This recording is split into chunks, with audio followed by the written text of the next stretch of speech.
Audio Jungle.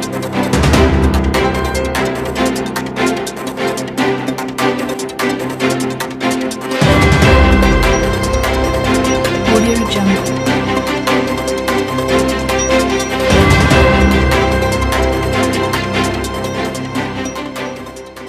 Bonjour, bonsoir, mesdames, mesdemoiselles et messieurs, bienvenue dans votre émission Droit de savoir. Désormais, tout est clair.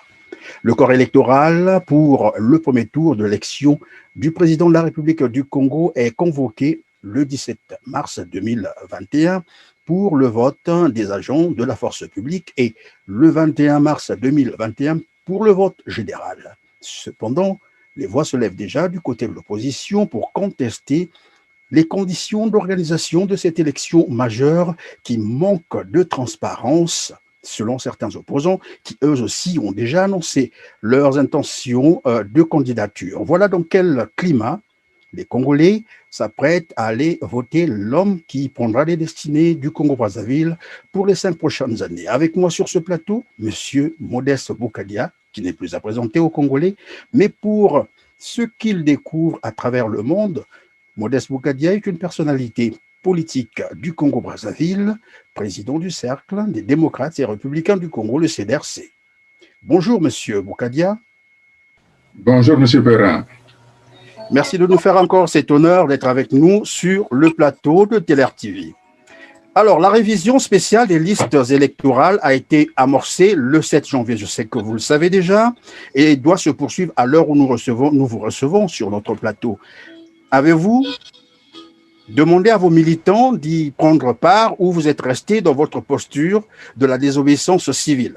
D'abord, je voudrais saluer tous les téléspectateurs qui nous suivent, de dire que je suis étonné de cette précipitation alors que rien n'est fait pour rassurer les Congolais sur les différentes candidatures qui sont là. En particulier celle de M. Sassou, qui, semble-t-il, ne se prononce pas, mais qui, comme à son accoutumée, envoie le PCT annoncer cette parole qu'il serait investi. Et comme je l'avais dit dernièrement, j'avais demandé à M. Sassou de se ressaisir, de penser à la difficulté dans laquelle se trouve le peuple congolais. Mais apparemment, ce qui est important pour lui, c'est de perdurer dans un pouvoir qui, au bout de 40 ans, n'a rien donné en dehors des slogans. C'est pour ça que mes militants, les membres du CDRC, le peuple congolais, sait que cette présidentielle-là est une escroquerie. C'est pour ça que je maintiens le mot d'ordre à tout le pays de désobéissance civile. Monsieur Boukadia, comme quoi le régime Sassou a franchi donc la barre, comme qui dirait la ligne rouge que vous avez tracée. Plus une seule négociation n'est envisageable avec ce système, c'est cela? Oui, bien sûr, bien sûr, bien sûr. D'abord, je voudrais, Monsieur Perrin, si vous le permettez, vous savez, nous sommes le 15 janvier aujourd'hui et c'est le 5e anniversaire de mon arrestation, le 15 janvier 2016, c'est-à-dire à la veille d'une élection présidentielle. Ça aurait été un événement heureux, on vous aurait souhaité joyeux anniversaire, mais là, on ne sait pas quoi dire. Mais allez-y.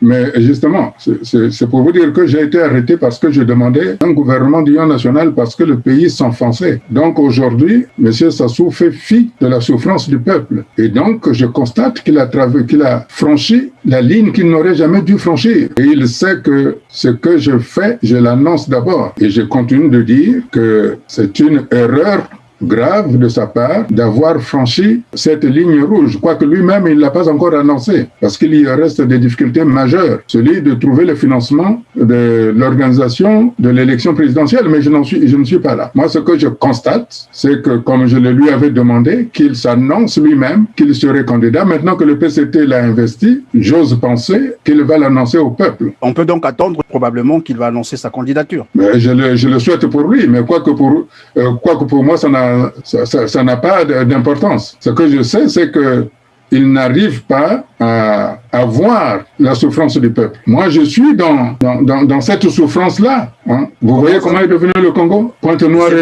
a les pieds dans l'eau, Dolézy a les pieds dans l'eau, Brazzaville a les pieds dans l'eau, Makwa a les pieds dans l'eau, et il veut organiser une élection comme ça. Il y a des fonctionnaires qui n'ont pas touché de salaire depuis au moins 30 mois. Il y a des retraités qui n'ont pas touché leur dû au moins pendant 30 mois aussi. Et il y a des gens qui n'arrivent pas à trouver un billet de 500 francs pour pouvoir manger. Et il y a toute cette violence qui est là. Enfin, c'est pour ça que je dis que soit M. Sassou ne voit plus la réalité du pays, il faut donc le ramener à cette réalité-là. Il faut le ramener à cette réalité, c'est-à-dire qu'il soit conscient que le peuple est en train de souffrir. Et peut-être que de son sommeil dans lequel on l'a plongé, il va se rendre compte qu'effectivement le pays se trouve dans une situation très difficile. Monsieur Sassou sait que je ne dis rien par plaisir.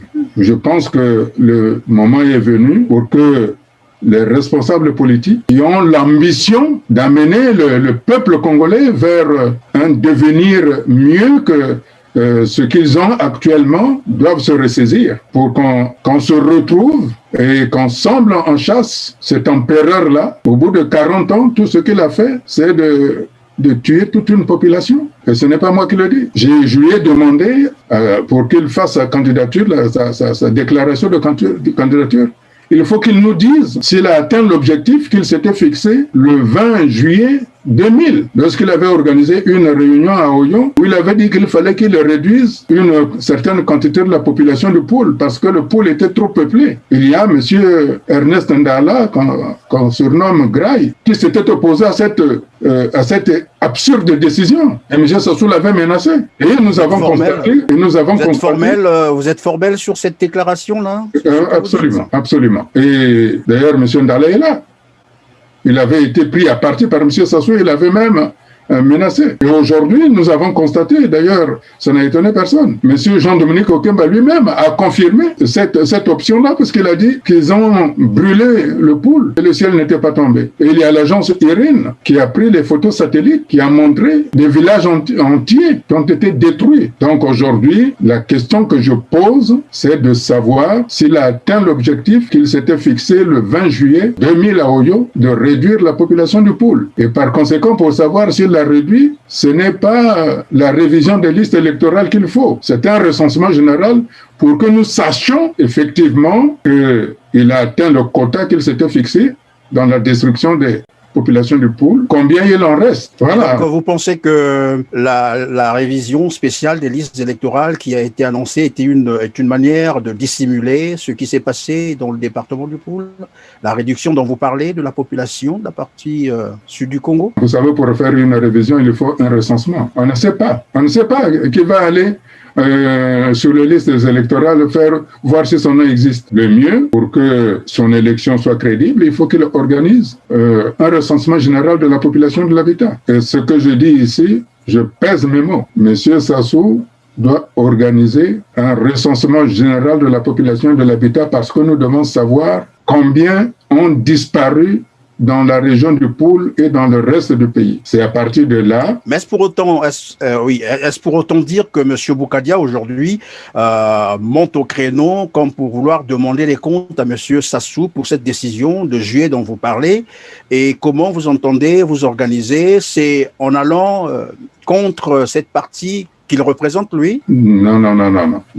Monsieur Sassou veut devenir président ou veut rester président. Sans savoir pourquoi il veut devenir président ou rester président. Je lui demande un recensement général de la population de l'habitat pour qu'il puisse établir le PIB qu'il va affecter à chaque citoyen de ce pays afin qu'il ait un budget qui lui permette de développer le pays. Comment va-t-il développer le pays s'il ne fait pas le recensement général de la population et de l'habitat? Il faudrait bien. Son collègue, son prédécesseur, le président Lissouba, à l'issue du recensement général de la population qui avait été initié après la conférence nationale souveraine, avait fait un projet de faire du Congo la petite Suisse et avait négocié avec le groupe ELF à l'époque, qui est devenu Total, pour voir le taux de la redevance que M. Sassou avait octroyé à Elf à 8%, et le président de Souba l'avait remonté à 33,5%, ce qui a ramené en gros près de 14 000 milliards, près de 26 milliards de dollars. Ça représente un budget de 6 années pour le Congo par rapport au budget actuel. Donc, le président Lusouba avait calculé tout ça pour faire le Congo la petite Suisse à partir du recensement général qui avait été initié à l'issue de la conférence nationale souveraine. Donc, M. Sassou veut devenir président au dire du PCT. Il faut qu'il fasse un recensement général de la population et de l'habitat pour que nous ayons un PIB à partir de PIB et du nombre d'habitants du Congo et de son habitat, il puisse définir exactement le volume du budget dont il a besoin pour rendre les Congolais heureux. C'est de ça dont je parle. Bien malheureusement, tout est fin prêt. L'élection est presque annoncée puisque le corps électoral vient d'être convoqué. Et vous pensez qu'il peut encore reculer, attendre faire ce recensement général? Je vous ai entendu d'ailleurs dire avec quel argent. Et vous pensez que le Congo manque l'argent pour organiser une élection? Surtout que tout est maintenant prêt. Ils ont tout annoncé pour mars 2021. Je suppose qu'ils ont de l'argent pour cela. Ils ont de l'argent dans les malles, certainement. Mais vous pensez que l'argent qui se trouve dans les malles ou dans les cercueils ou dans des maisons permet d'organiser une élection? Une élection est inscrite dans le budget. Dans le budget congolais, il n'y a pas... rien n'a été affecté à l'organisation de l'élection présidentielle. Je repose la question, avec quel argent va-t-il organiser cette élection-là? D'autant plus que le premier partenaire du Congo ne veut pas de cette élection. Ce qui lui a demandé... Quand vous dites le premier partenaire du Congo, c'est qui exactement? Qui aurait dû financer ces élections? La France. La France n'est pas d'accord. La France lui avait demandé de mettre en place les conditions de se retrouver pour faire un pouvoir de transition. Si la France avait dit non, faites vos élections, il y a longtemps que les campagnes auraient commencé. Monsieur Perret, quand j'étais candidat en 2009, les campagnes avaient commencé dès 2008, novembre 2008. Et aujourd'hui, nous sommes à 3 jours de l'élection. Il n'y a que des intentions. C'est aujourd'hui qu'ils ont publié les conditions. On ne sait même pas quelles sont les conditions en dehors de la caution qu'ils ont fixée. Vous dites que la France aurait demandé, disons, au pouvoir de Brazzaville, de créer les conditions d'apaisement. Est-ce que ce n'est pas de cela que le ministre de l'Intérieur, Raymond Zéphiré Mboulou, venait de faire état dernièrement, lorsqu'il interpellait, bien entendu, les acteurs politiques du Congo-Brazzaville à l'apaisement? Je ne sais pas si M. Mboulou fait allusion à la décision de la France qui demande un climat réel d'apaisement, et je ne sais pas si c'est pour ça que M. Jean-Dominique Okemba a été convoqué au Quai d'Orsay. Je n'en sais rien. Ce que je sais, c'est que Paris, la plus grande capitale africaine du monde, n'est pas pour cette élection-là. Paris souhaite qu'il y ait un climat d'apaisement au Congo. Pourquoi l'Élysée s'ingérerait-il dans les affaires du Congo? C'est pas la première fois. Paris sauvegarde ses intérêts. Et pour ses intérêts, la France pense qu'il faut trouver des voies et moyens pour éviter un éclatement du Congo. Vous savez, la dernière fois, j'avais dit, si on veut faire un passage en force, surtout que M. Théophile Obenga a bien reconnu que lorsqu'une seule tribu, une famille ou un clan gère les affaires d'un pays, ce pays n'est plus envisageable dans son unité intégrale. Ça veut dire que ce clan-là, c'est-à-dire la famille de M. Sassou, considère les autres Congolais, qu'ils soient du nord comme du sud, comme étant ses esclaves. Nous ne devons pas être dans cette situation-là. C'est pour ça que quand le ministre Mboulou, dont je reconnais des analyses réelles, puisque le 5 janvier dernier, 5 janvier 2021, chez lui, en présence de M. Sassou, il a fait venir des dignitaires du pôle pour dire de contrôler M. Boukadia.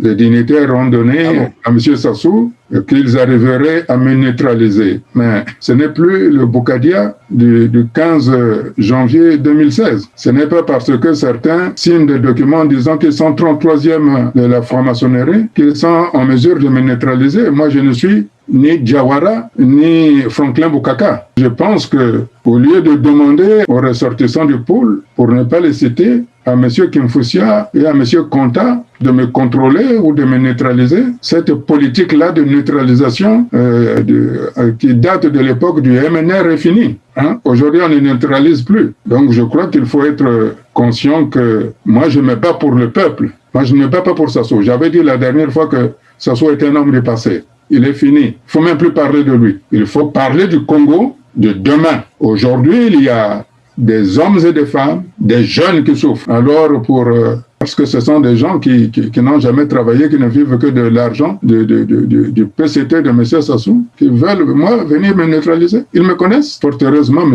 Mboulou a été très sage de leur dire que je ne pense pas que vous soyez en mesure de le faire et même de reconnaître que si M. Boukadia rentre, la police ne sera pas en mesure. Vous voyez, moi, je suis pour l'apaisement. Je suis pour l'apaisement. Je suis tenté de savoir quelles étaient vos relations avant avec les personnes que vous venez de citer, notamment M. Kimfoucha et je ne sais pas qui d'autre. Écoutez, ce n'est pas moi qui les ai invités à la résidence du ministre Mboulou. C'est M. Sassou qui les a invités. Monsieur Kimfoucha, c'est un parent. Quand il habitait en France, il est venu chez moi. Nous avons mangé ensemble. Nous conservons de relations cordiales, fraternelles. Qu'il participe à une réunion où semble-t-il qu'il faut me maîtriser, il faut me neutraliser. Ça non, ça je n'accepte pas. Et je ne pense pas. Les noms sont odieux et vous avez cité des noms. J'espère que c'est en conséquence que vous le faites et que vous avez les éléments d'appréciation pour ce genre de déclaration.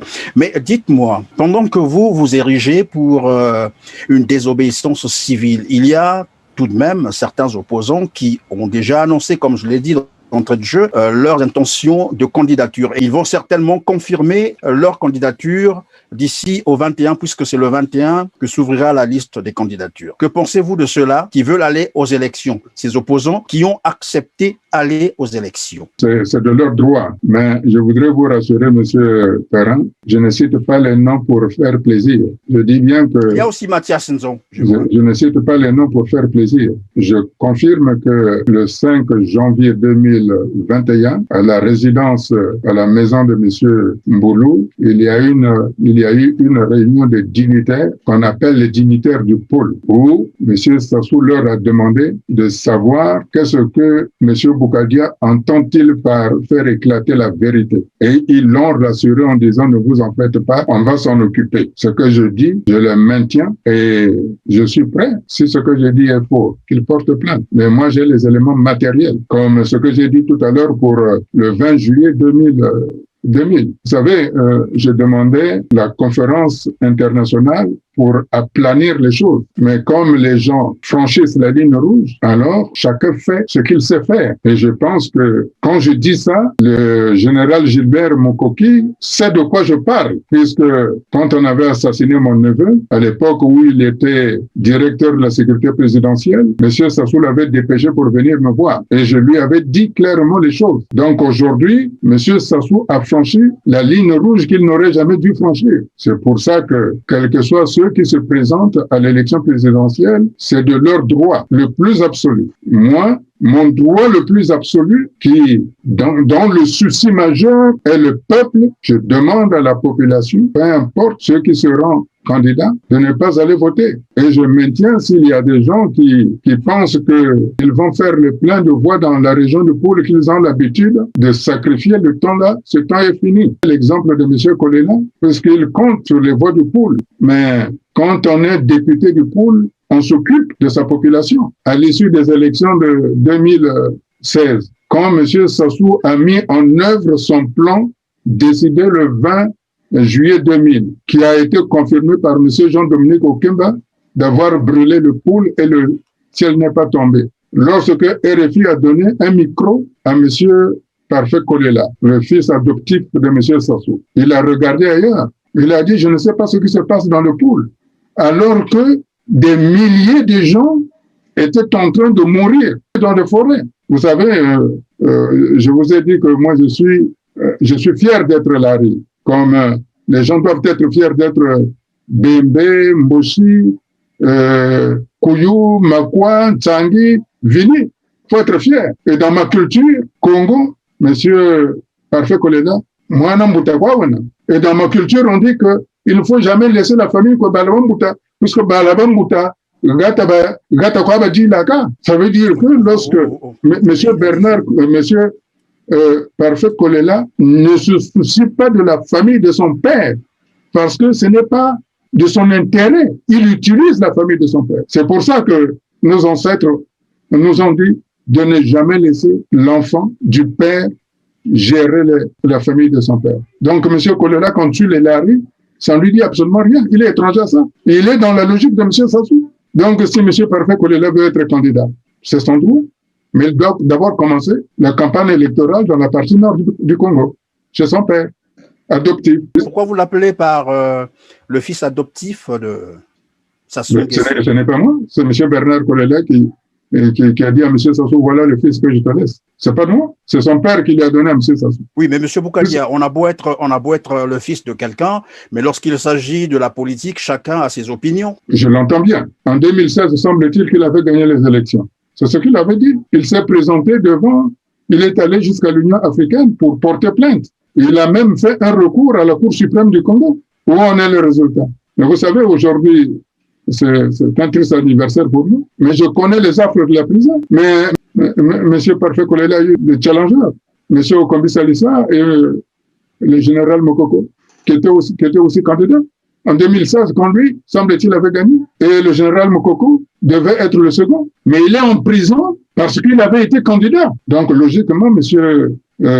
Kolela, par souci d'être solidaire, comme l'avait fait le président Jacques Opango lorsqu'on a mis en prison le président Youlou, il devrait, qui en mission à Rome, en mission d'État à Rome, avait suspendu sa mission pour venir au Congo, pour être prisonnier en même temps que le président Youlou, puisqu'on avait dit que le président Youlou avait volé, et lui aussi l'avait dit, puisque le président Youlou a volé, moi aussi j'ai volé, mettez-moi en prison. Il a été solidaire. Et c'est là où je dis que M. Jacques Opango est un grand homme politique. Donc, M. Parfait Kolela devrait être solidaire du général Mokoko et de M. Okombi Salissa. Et pourquoi ça serait Parfait Kolela d'être solidaire au général Jean-Marie Michel Mokoko et non les autres? Parce qu'ils ont mené le même combat, M. Perrin. Mais oui, le général Mokoko n'est pas en prison parce qu'il a volé. Le général Mokoko n'est pas en prison parce qu'il a fini. Il est en prison parce qu'il s'est proclamé vainqueur ou deuxième de l'élection présidentielle. Il s'est proclamé ou bien c'était cela la réalité? Ça, il faut demander à M. Parfait Kolela. Si c'était ça la réalité, M. Kolela ne devrait pas être candidat parce que le même schéma va être remis en place. Parce qu'aujourd'hui, si par inadvertance, ce dont je ne crois pas, que M. Kolela gagnait, M. Sassou sortirait le dossier de l'argent qu'il a détourné lorsqu'il était ministre de la fonction publique. M. Sassou a sur la table le dossier de détournement de fonds qu'il a fait. Est-ce que vous pouvez nous en parler un peu plus en clair? C'est quoi? De la fonction publique. Dans le budget de fonctionnement de son ministère, il avait confondu que c'était l'argent du ministère. Il pensait que c'était l'argent de sa poche. Donc, est-ce que c'est de ça dont ils se sont entretenus? Vous avez eu l'idée sur le montant? 6 milliards. 6 milliards de francs. 6 milliards de francs. C'est ça ce qui fait que aujourd'hui la question se pose. Donc, dernièrement, ce que je n'arrive pas à comprendre d'ailleurs, il n'est pas le seul. Il y a Madame Onari aussi qui a critiqué cette politique de la Commission nationale de l'élection. Monsieur Parfait Kolela a écrit un commentaire là-dessus disant que la Commission nationale n'obéissait pas à la Constitution. Donc, si on critique l'organisme qui va organiser ces élections-là, on ne peut pas être candidat. Quand il critique la Commission, aussi curieux que cela puisse paraître, dans la nuit du dimanche 10 janvier au lundi 11 janvier, M. Parfait Kolela se retrouve avec Sassou. De quoi ont-ils discuté? Dans la nuit vous avez dit? Dans la nuit du dimanche 10 janvier au lundi 11 janvier. Ça pourrait être 2 heures du matin à 5 heures du matin. À ces heures-là, de quoi ont-ils parlé? Ils pouvaient parler de la politique et de la vie du pays, non? En pleine nuit, de 2 heures du matin à 5 heures du matin? Soit, est-ce qu'ils ont parlé ont-ils parlé peut-être du développement du Congo? de l'unité nationale, du nombre de morts à faire dans le pool, parce que le pouvoir de M. Sassou, ce n'est pas rester, ce n'est pas la présidence réelle. C'est asseoir son pouvoir qui se fait dans d'autres dimensions. C'est ça. C'est la raison pour laquelle, à chaque élection, M. Sassou est obligé d'engager des guerres contre le pôle. Parce que s'il n'y a pas ces guerres-là, son pouvoir n'est pas assis. Est-ce que c'est de ça que M. Parfait Kolela et M. Denis Sassou se sont-ils entretenus dans la nuit du dimanche à lundi, du dimanche 10 janvier au lundi 11 janvier de 2h à 5h du matin, dont on sait chez nous que c'est l'heure entre guillemets, des sorciers. Voilà. Monsieur Boulkadia, je suis tenté de savoir, parce que là, vous insistez un peu sur Parfait Kolela, alors qu'il y a bien d'autres opposants aussi qui ont annoncé leurs intentions de candidature. Non, je ne peux pas parler de M. Mathias Nzon. Vous savez pourquoi? En 2016, il était candidat député dans son village. Il n'a pas pu être élu. Vous pensez que quelqu'un qui ne peut pas être député dans son village peut être élu? L'enjeu aujourd'hui, c'est la présence ou non dans les élections du taux de participation à ces élections-là. J'appelle les Congolais à la désobéissance civile, c'est-à-dire ils doivent rester chez eux pour que M. Sassou et ceux qui l'accompagnent soient seuls à faire l'élection. Et à ce moment-là, comme au jeu de qui perd gagne, ceux qui auront, semble-t-il, perdu, auront gagné. Nous appelons la population à aller dans la logique de la désobéissance civile, parce que c'est le moyen, la manière la plus simple, la plus facile, la plus pacifique de faire partir Sassou. Parce que M. Sassou doit partir aujourd'hui. Comme je l'ai dit, il est mort politiquement, on le transfuse, on lui donne, et puis bon, pour montrer qu'il est encore agile, il se met à danser comme un jeune homme de 12 ans, alors que ce n'est plus de son âge. Pour un pays qui est dans une telle situation, ce n'est plus de son âge de faire le spectacle qu'il donne. Vous voyez, M. Perrin, je pense que vous avez vu ces reportages, à moins que ce soit vous qui avez fait ce reportage dont on voit les jeunes enfants dans le département de Makwa qui sont en pirogue pour aller à l'école, et certains se noient. Voilà. Donc, quand on est président, surtout qu'il a bâti sa politique sur la réconciliation interne-nordiste, était légitime, je pense, peut-être, mais qu'il n'a rien fait même dans ses propres départements.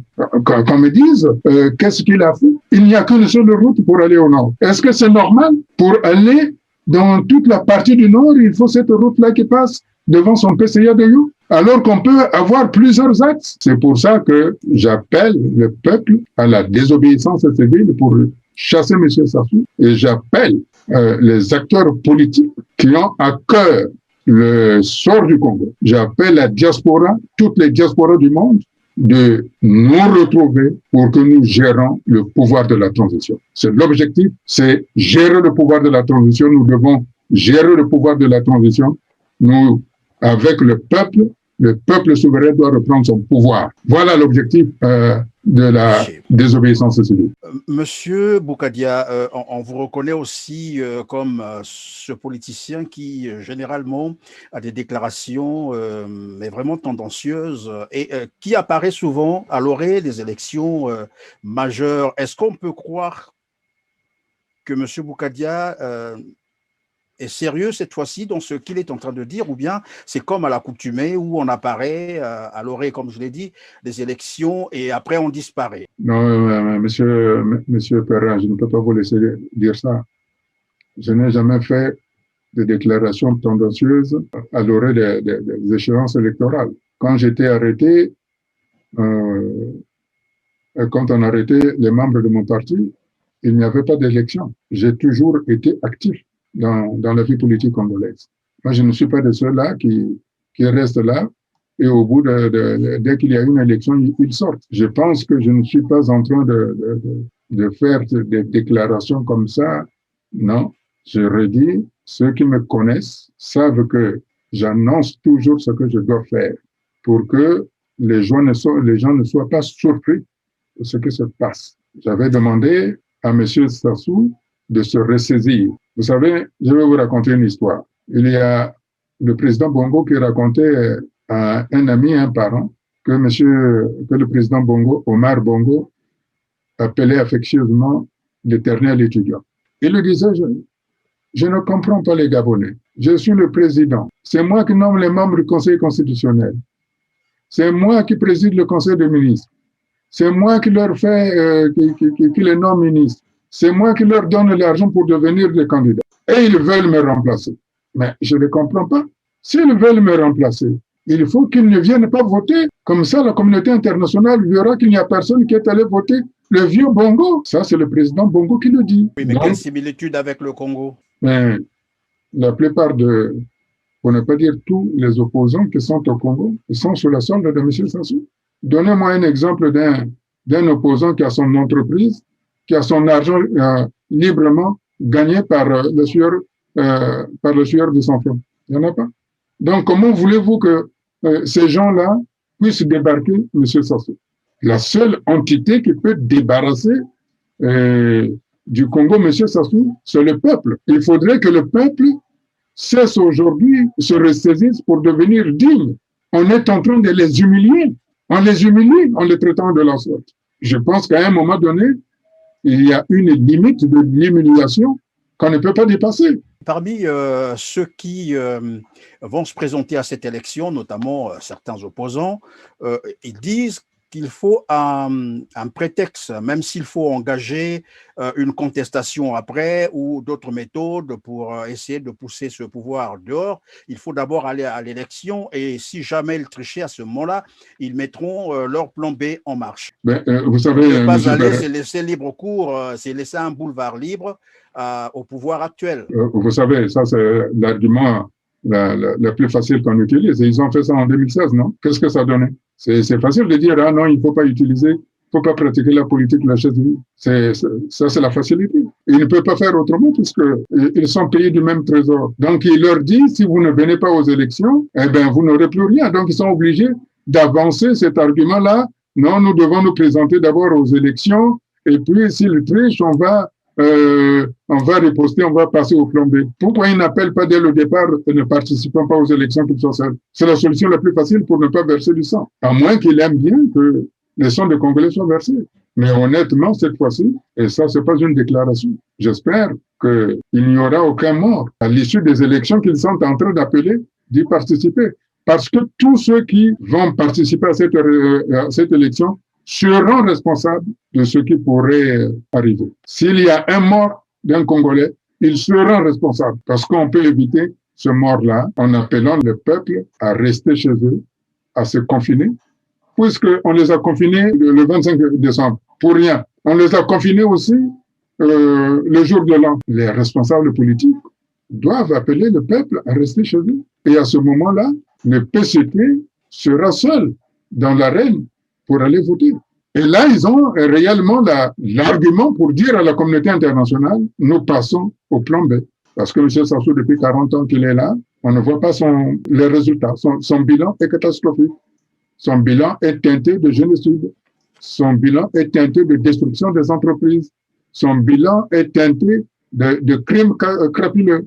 Une dernière question à vous, et c'est vraiment une insistance de nos téléspectateurs qui voudraient savoir cette énigme-là que vous entretenez, votre coq que vous devrez à Sassou Nguesso. De quoi s'agit-il exactement? Si vous pouvez leur en parler aujourd'hui. En tout cas, ils attendent. Quel coq? Vous avez longtemps dit Sassou, vous devez un coq. Et ils veulent savoir c'était quoi le coq en question. Est-ce qu'il vous a déjà rendu votre coq ou Vraiment, c'est très embarrassant parce que la dernière fois, j'avais déjà répondu à cette question.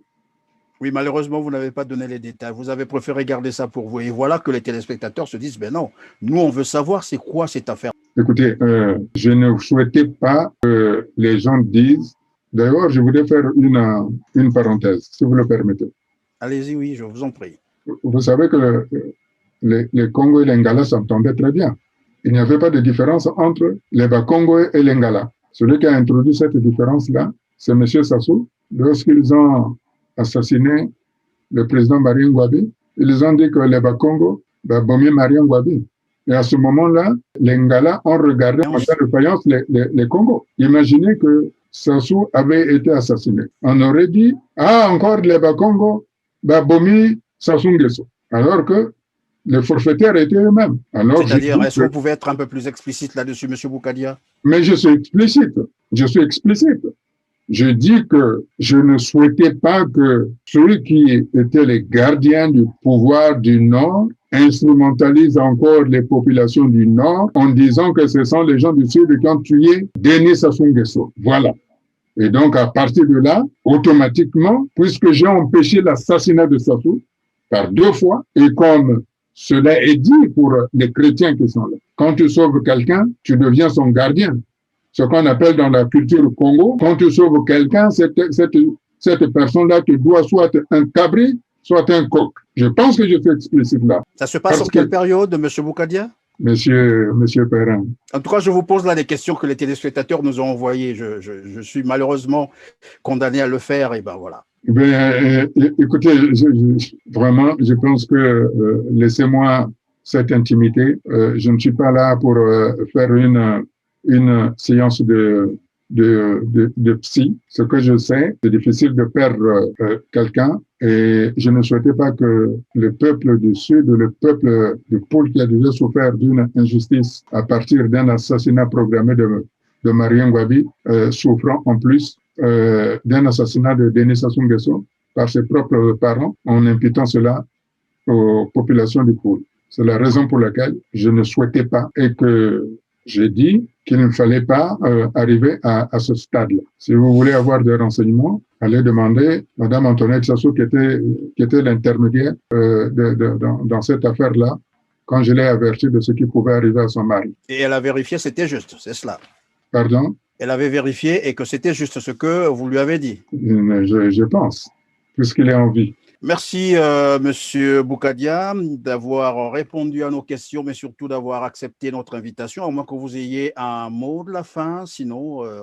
Oui, je voulais dire que nous sommes un peuple fier, courageux, travailleur, et que nous méritons un pays que nous devons chérir. Comme le dit l'hymne national, debout et fier, marchons la tête haute. Je pense que nous avons la capacité de nous retrouver pour trouver des solutions qui apporteront la paix, le bonheur et de voir vivre nos rêves les plus secrets, d'être Congolais qu'on doit respecter de par le monde. C'est en cela que j'invite les Congolais d'être au rendez-vous de la désobéissance civile le 21 mars 2021. Je sais que les Congolais sont conscients qu'ils sont dans la douleur, dans la souffrance. Ces souffrances-là ne peuvent finir que si le peuple congolais lui-même le décide. Et le 21 mars 2021, que nous tous Congolais décidions de notre sort du lendemain, pour que nous puissions dire vive la République, vive le Congo, un et indivisible. Voilà, M. Perrin, le message de tranquillité que j'envoie au peuple congolais. Merci, Monsieur Boukadia, et il me reste à dire aussi merci à nos téléspectateurs qui étaient avec nous. Je vous souhaite donc le meilleur de votre vie en attendant qu'on se retrouve très prochainement. Merci beaucoup. Merci beaucoup.